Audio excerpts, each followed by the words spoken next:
Welcome to This Explainer. Okay, we're jumping right in today to unpack a concept that is absolutely, literally essential for navigating our modern tech world. We're talking about the human in the loop when it comes to artificial intelligence. I mean, we're living through this moment where AI is evolving at this unprecedented, almost dizzying speed, right? It's completely revolutionizing how we work, learn, and make decisions. But, with all that incredible speed comes a massive amount of responsibility. So today, we're going to figure out why we desperately need an emergency brake on these powerful systems and exactly what that brake looks like in practice. To kick things off, ask yourself a super simple but honestly kind of terrifying question. Would you ever, under any circumstances, trust your life to a high-speed vehicle, let's say a supercar, zooming down the highway at 300 kilometers per hour, but it completely lacks a steering wheel or a brake pedal? No way, right? You probably wouldn't even consider it for a split second. It sounds like pure madness. Yet, as we adopt these shiny new technologies into our institutions and our daily lives, a lot of people are essentially strapping themselves into that exact same kind of vehicle without even realizing it. Section 1. The AI Supercar Engine. From conveyor belts to neural networks. Think back to traditional automation for a second. Like cruise control in an older car or a classic factory conveyor belt. It's totally predictable. It does one single repetitive action over and over. If something breaks, well, it usually just stops. It's safe because it's predictable. It's deterministic.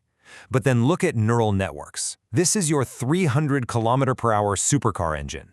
It's not just doing one thing. It's handling incredibly complex, multi-layered tasks, like grading massive student essays or even analyzing human psychology. But here is the major catch. It is essentially a probabilistic black box. It operates on statistical likelihoods, best guesses really, not hard-coded, guaranteed rules. Section 2. Driving without brakes. The danger of the black box. So the really crucial point here is that AI is plagued by this unique kind of uncertainty that scientists famously call hallucinations. Think back to our speeding car metaphor. A hallucination is basically when the AI suddenly, inexplicably looks at a red light and decides it's green. In the real world, this means the AI can generate entirely fabricated information. It might treat dangerously incorrect medical advice or totally fake legal precedents as absolute verified fact. And the scariest part? It presents these complete falsehoods with unwavering 100% confidence. Building on that danger, we also run headfirst into what computer scientists call the logic black box. Because neural networks learn by finding these really obscure patterns in massive, massive oceans of data, their decision-making processes get deeply layered and convoluted. Actually, they get so complex that even the very scientists who program them literally cannot trace or explain the reasoning behind a specific output. The AI gives you an answer, sure, but it absolutely cannot show you its underlying work in a way that a human brain can genuinely comprehend. Now let's bring this back down to earth and ground it in reality. If we apply this to a high-stakes environment, like a school for instance, we really have to ask ourselves a serious question. Would you ever let an unmonitored system automatically execute a student's expulsion or disperse a life-changing scholarship? Just imagine a machine relying on hallucinated data or some hidden, unexplainable logic making a final, life-altering decision about a student's future, all without a single human being ever laying eyes on the file. Relying on fully autonomous AI to make irreversible decisions without human intervention is just a guaranteed recipe for a reputation disaster. It literally only takes one hallucination, just one automated email accusing a student of something they didn't do, or one catastrophic scheduling error to completely and utterly shatter the trust between a school, its students, and the broader community. And let me tell you, you cannot undo that kind of profound damage with just a simple "we're sorry" email. Section 3. The human in the loop solution. The ultimate safety mechanism. Well, this brings us to the single most important concept of this entire explainer. You absolutely must place a mandatory human authorization station at all critical nodes of AI task execution. You're basically taking that brake pedal and hardwiring it right back into the supercar. It means intentionally designing your infrastructure so that artificial intelligence is never, under any circumstances, allowed to have the final say on anything of real consequence. This concept builds into this beautifully clean, really simple three-step workflow.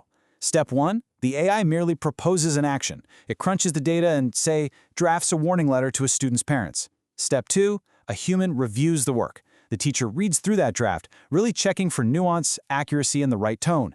And step 3, the human authorizes. The system only actually acts, like the email actually gets sent, when that teacher explicitly clicks confirm. The AI is the assistant, the human is the executive.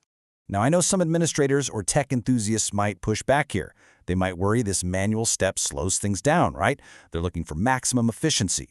But the absolute crucial takeaway is that this oversight is not a delay in efficiency, it's essential liability insurance. Think about it. Taking 10 seconds to quickly review an AI-generated document could literally save you 10 months of brutal legal battles and absolute public relations nightmares. What this does is create a really empowering 90-10 partnership. See, we aren't giving up the amazing benefits of AI. The AI still does 90% of the heavy data lifting, and it does it in seconds. It reads the massive files, formats all those tedious tables, and churns out the first draft. That leaves humans completely freed up to focus their energy entirely on the remaining 10%, the stuff that really matters, the ethical checks, the accuracy verification, and of course, the application of genuine human empathy. Section 4. Golden Rules for Schools Applying the 90-10 Partnership.